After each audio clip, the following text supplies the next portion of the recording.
৩৫ বিঘা পাট্টা জমি আর চরম অনিশ্চয়তায় কাটানো ১৭৭ পরিবার। একা প্রতিরোধের প্রাচীর তুলেছেন এক সাঁওতালি কন্যা।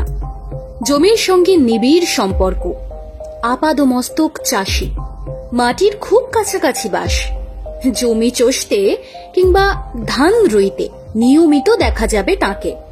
তাতে আর আশ্চর্য কি? পেটের দায়ে চাষ, দুমুঠো খাবার জন্য ঘরে ফসল তোলা। গরিবের এই তো অধিকার। সেই অধিকার যদি হরণ করে কেউ, মানুষ গর্জে ওঠে বন্যা টুডুর মতো। হুগলির দাঁতপুরে ৩৫ বিঘা জমি আর ১৭৭ পরিবারের অধিকার রক্ষার লড়াইয়ে এগিয়ে এসেছেন বন্যা। তাঁর নেতৃত্বেই জোরালো হয়ে উঠেছে জমি দখলের লড়াই। প্রত্যন্ত গ্রামের খেটে খাওয়া গরিব পরিবারগুলো মানুষের খবর কি শহর রাখে না? রাখে তো। আন্দোলন যদি জোরদার হয়, বিপ্লব যদি রক্তক্ষয়ী হয়, খবর ঠিকই এসে পড়ে। যেভাবে সবকিছুকে ছাপিয়ে বন্যা হয়ে উঠেছেন শহরের শিরোনাম। হুগলির ধনেখালি থেকে ব্রিগেডের মঞ্চে উঠে দাঁড়াবেন তিনি। ব্রিগেডের অন্যতম বক্তা হিসেবে দেখা যাবে বন্যা টুডুকে। ভাষণ শুরু করবেন সাঁওতালি ভাষায়, তারপর সবার জন্য বলবেন বাংলায়। বন্যা যেন আক্ষরিক অর্থে বিপ্লবের খরস্রোতা নদী। তাকে রোখা শুধু কঠিন নয়, অসম্ভব। তার মতো এমন আগুনে নেত্রীকে কেন বাছা হলো ব্রিগেডের বক্তা হিসেবে? এর পিছনে রয়েছে এক আশ্চর্য গল্প। তৃণমূল ক্ষমতায় আসার পর থেকেই পঞ্চায়েত প্রধান হিসেবে ক্রমশ কোণঠাসা হয়ে পড়ছিলেন। ছোট হয়ে আসছিল তার কাজের বৃত্ত। এমন হলে অধিকাংশ ক্ষেত্রে হারিয়ে যান নেতা নেত্রীরা। তার ক্ষেত্রেও তাই হচ্ছিল।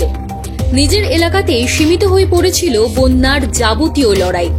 পরিস্থিতি যখন এমন, তখনই নজরে পড়ে যান নিরাপদ সর্দারের।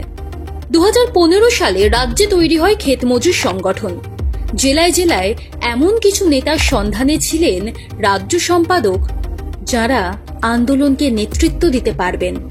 তখনই বন্যা টুডুকে দেখতে পান। নিরাপদর কথায়, মাটির গভীরে যারা বাস করেন তেমন এক ঝাঁক মুখ খুঁজছিলেন।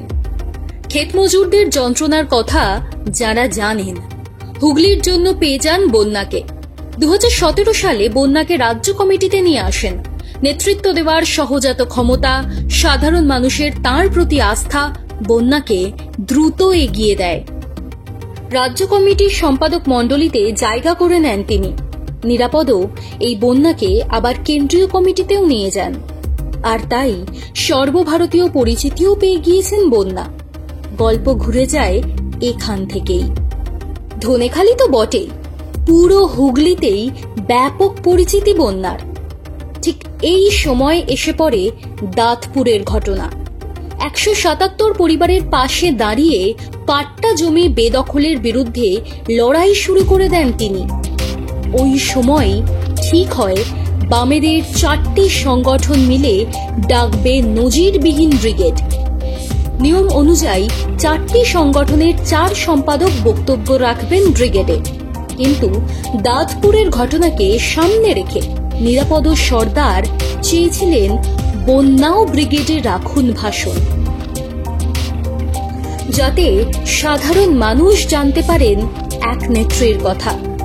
নিরাপদ রাস্তা খুলে দিয়েছেন, তৈরি করে দিয়েছেন মঞ্চ। ওই মঞ্চে দাঁড়িয়েই খেটে খাওয়া মানুষের প্রতিনিধিত্ব করবেন বন্যা টুডু। হয়তো বিধানসভা ভোটেও।